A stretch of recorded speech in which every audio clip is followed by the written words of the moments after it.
Central సర్కార్ తీసుకొస్తున్న GST బిల్లుకు వ్యతిరేకంగా దేశమంతా వస్త్ర వ్యాపారులు బంద్ పెట్టినారు. జీఎస్టీ పన్నుతోటి చిన్న వ్యాపారుల మీద భారం పడుతుందంటున్నారు.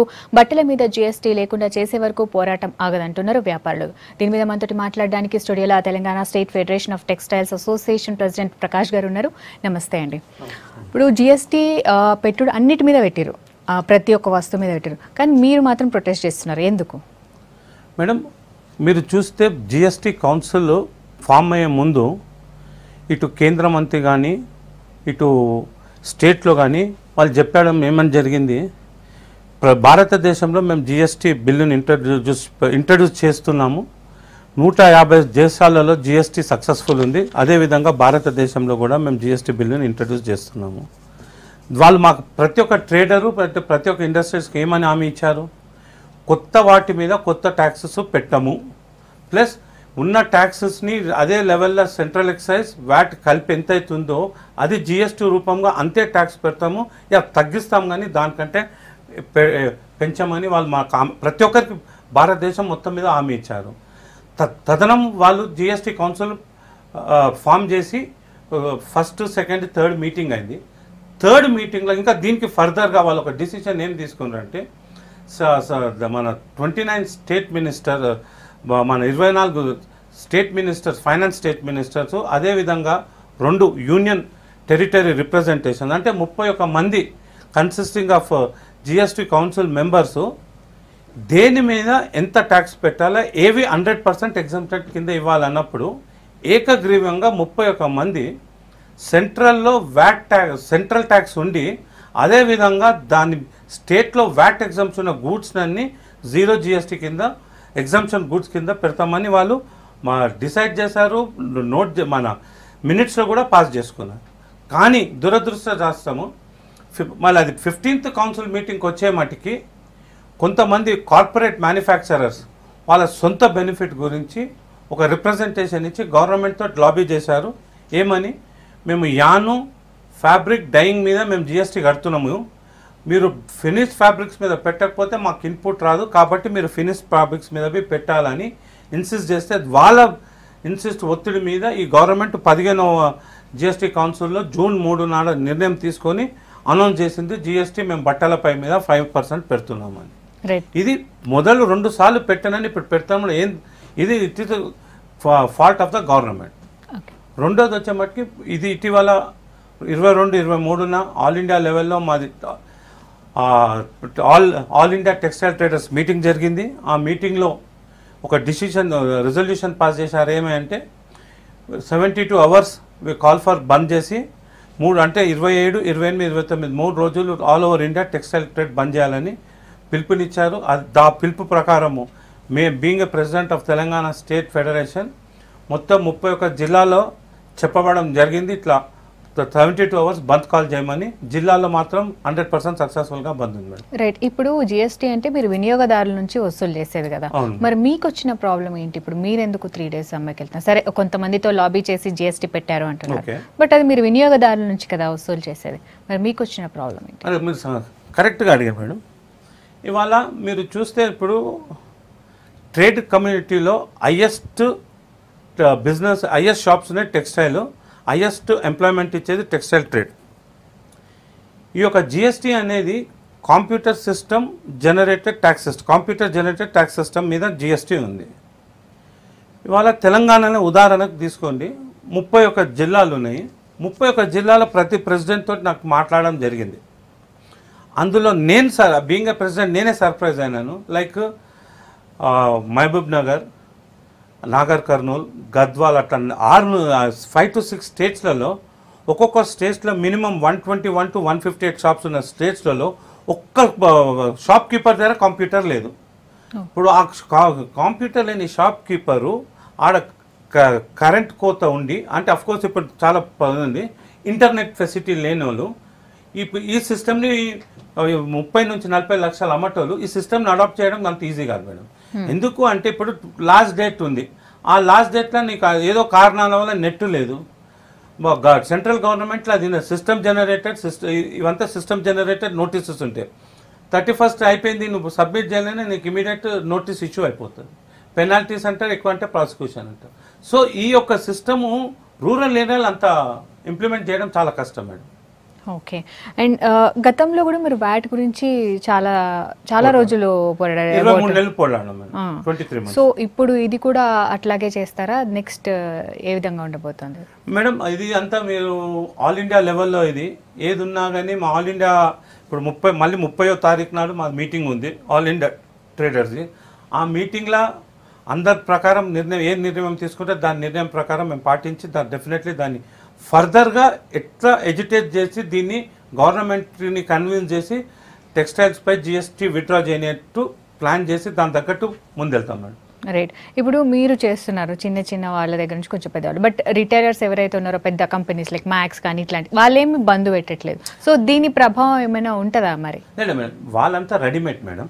Readymade is exempted from fabric madam. మాదంతా టెక్స్టైల్స్, ఫ్యాబ్రిక్ డిస్ప్లే సేల్స్ ఉంటాయి. అన్ని షాప్స్లలో పీసెస్ అన్ని ఫ్యాబ్రిక్ పెట్టి దాని మీద ఉంటుంది. కానీ రెడీమేడ్కి ఆల్రెడీ వాళ్ళు వ్యాట్లో ఉన్నారు, ఆ వ్యాట్ని జిఎస్టీ కింద కన్వర్ట్ చేశారు, వాళ్ళు మాతో పాల్గొంటారు, వాళ్ళు ట్యాక్స్ స్ట్రక్చర్లో ఉన్నారు.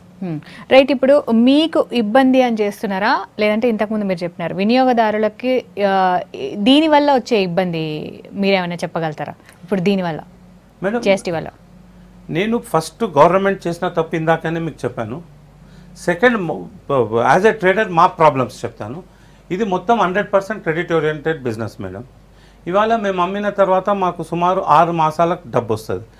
ట్యాక్స్ మాత్రం ప్రతి నెల మేము కట్టవలసి వస్తుంది. దీంతో మేము మా వర్కింగ్ క్యాపిటల్ పెంచుకోవాలి ఫస్ట్. సెకండ్, మేము చేసిన బిజినెస్లో మాకు 20% రిటర్న్ గుడ్స్ వస్తుంది. అది 30 to 60 days తర్వాత. ఆ రిటర్న్ గుడ్స్ ఏదైతుందో మళ్ళీ ఇన్పుట్ క్లెయిమ్ చేయాలంటే మేము చేయలేము, కష్టము.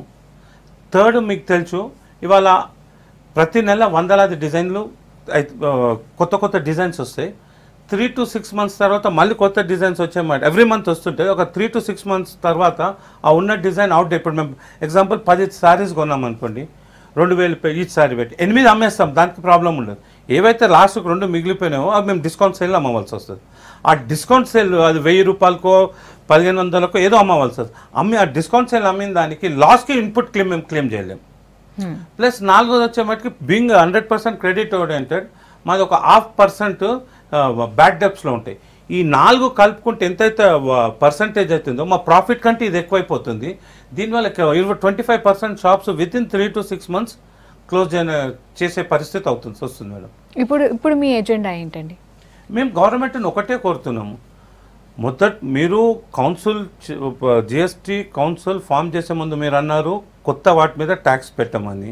మళ్ళీ దానికి సపోర్టింగ్గా మీ థర్డ్ కౌన్సిల్ మీటింగ్లో మీరు ఒక 29 ఫైనాన్స్ మినిస్టర్ 2 రిప్రజెంటేటివ్స్ తోటి ఒక పాస్ చేశారు మీరు రూల్. ఏమని ఇట్లా సెంట్రల్ ఎక్సైజ్ వ్యాట్ లేని అన్ని 0 ఎగ్జామ్టెడ్.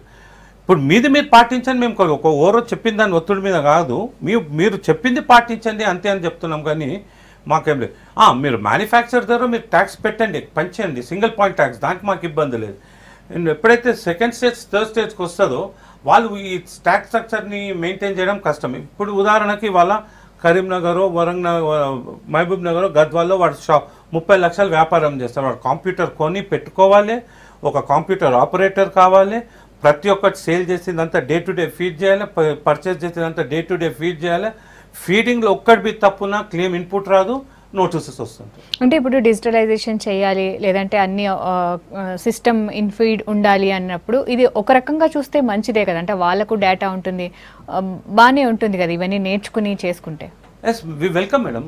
కానీ ఇప్పుడు ఒక దిక్కు మన ప్రధాని అంటారు ఇండియా ఈజ్ ఒక 1,25 crores మనీ ఇన్ఫ్రాస్ట్రక్చర్ ఏది మేడం. ఇప్పుడు నేను ఇదే క్వశ్చన్ అడిగాను, మొన్న రేజ్ చేశాను. గవర్నమెంట్కు అవేర్నెస్ ప్రోగ్రామ్స్ అంటే మేము డిస్ట్రిక్ట్స్లలో కండక్ట్ చేస్తున్నాం, స్టేట్లో కండక్ట్. ఇదంతా government proforma, invoice be government proforma on computer basis మీద నడవాలి. నేను ఒకటే అడిగినాను, సెంట్రల్ గవర్నమెంట్ని అడుగుతున్నాను, మీరు స్టేట్ గవర్నమెంట్కి ఎంత ఫండ్స్ అలాట్ చేసిండ్రు అవేర్నెస్ ప్రోగ్రామ్కి? డిస్ట్రిక్ట్లలో మీరు స్టేట్ గవర్నమెంట్కి ఇన్స్ట్రక్షన్స్ ఇచ్చిండ్రా? మన ప్రింటెడ్ ఏదైతే ప్రొఫార్మా ఉందో మీ గవర్నమెంట్ నెక్స్ట్ సెంట్రల్ మీ ప్రొఫార్మా తీసి కంప్యూటర్లో డిస్ప్లే చేసి ఎంతమంది చూపెట్టి ఒక డిస్ట్రిక్ట్లో ఒక చూపెట్టలే మేడం. ఇప్పుడు మీరు అవేర్నెస్ ప్రోగ్రామ్ చేయండి, వద్దంటే మీరు అవేర్నెస్ ప్రోగ్రామ్ లేదు. ఎస్, యూ సబ్సిడీ అంది. ఇప్పుడు రైతులకు సబ్సిడీ ఇస్తున్నారు. మాకు బిలో 50 lakhs, బిలో 30 lakhs వాళ్ళకి కంప్యూటర్స్ ఫ్రీగా ఇవ్వండి. ప్లస్ ఉన్న స్టాఫ్కి లేదా ఫ్రీ ఎడ్యుకేషన్ ఫ్రీ చేపియండి. ఉన్న స్టాఫ్ ఎవరైతే కంప్యూటర్ నేర్చుకుంటారో వాళ్ళ ట్రైనింగ్కి మీరు సెంట్రల్ గవర్నమెంట్ స్పాన్సర్ చేస్తానని రండి ముందుకు. Digitalisation, computerisation is good for trader. మాకు కూడా ఎలా అంటే కరప్షన్ ఉండదు, హరాస్మెంట్ ఉంటుంది, దేశంకి చాలా ఇంక బెనిఫిట్ అవుతుంది. ఎలా అన్నాను, ట్రేడర్స్ పిల్ఫరేజ్ ఉండదు, ట్యాక్స్ అవేడ్ ఉండదు, దాంతో జీడిపి గ్రోత్ పెరుగుతుంటుంది.